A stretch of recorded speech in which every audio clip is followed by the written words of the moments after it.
Okay, who says it doesn't snow in Arizona? There's my dog. Like, he's practically covered with snow. He looks very bothered by it, doesn't he?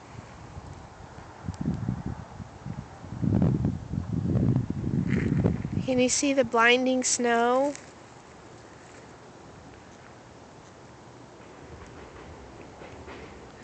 There are the mountains. So, I'm relatively low in elevation right now in Tucson.